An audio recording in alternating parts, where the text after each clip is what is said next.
The story is in the chant.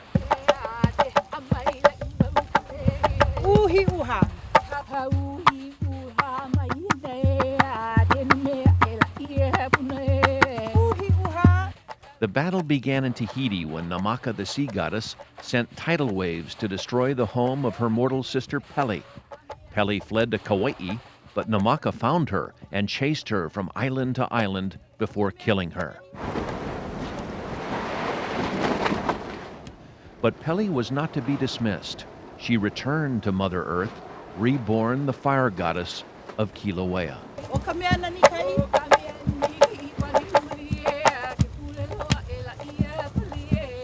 We honor and respect Pele in her dance form when we perform. And so when we do that and we see that, we try to become that in the dance. The movements of fire, the movement and the temperament of who Pele is should always be evident, I believe, in Pele hulas.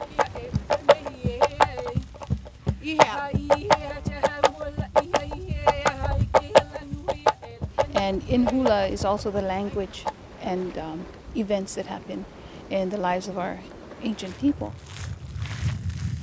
The ancients would have never dreamed that one day in the 21st century, a geophysicist of Hawaiian blood would become one of the world's foremost authorities on the science behind the volcano.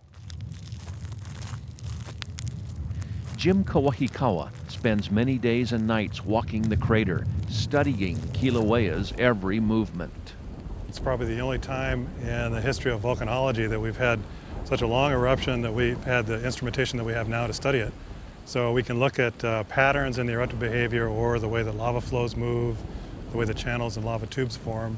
We can set up experiments that we can then do over and over again over the span of several years. It's an unprecedented opportunity to study all these things.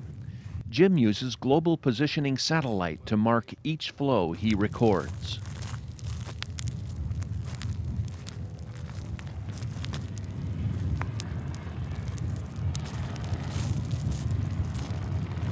This is a sample of that lava lobe over there, and we'll take this back to the observatory, crush it, and we'll send it in for analyses. And it's a really good way of measuring how much the chemistry of the lava is changing during the eruption. Little changes in like the magnesium content or something could tell us about whether the lava is coming out hotter or colder than in previous times, and that might be a clue as to what the eruption is going to do next. That's a place where lava actually got thrown out. So all that stuff, you see the sort of modelly nature of it.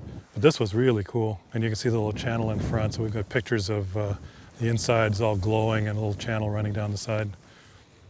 Occasionally, the ground will open up and reveal a lava tube. This is called a skylight. Because these tubes insulate rivers of lava from heat loss, the lava is much more fluid. Close to the ocean, there is sometimes a violent meeting of nature when seawater infiltrates a lava tube system. These are called littoral explosions.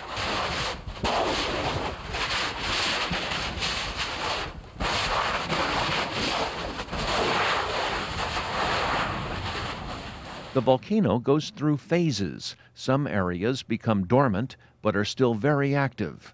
Kawahikawa says scientists consider 4 volcanoes in Hawaii active: Kilauea, Mauna Loa, Haleakala on Maui, and Hualalai, upon which much of Kailua Kona is built. It probably erupts 2 or 3 times every 1,000 years, so it's like every 200-300 years. And the volcano and its vents are so close to areas that people have developed that if Hualalai erupts again, it's almost certain to be a big catastrophe. Well, I shouldn't say if, when it erupts again, because it will erupt again.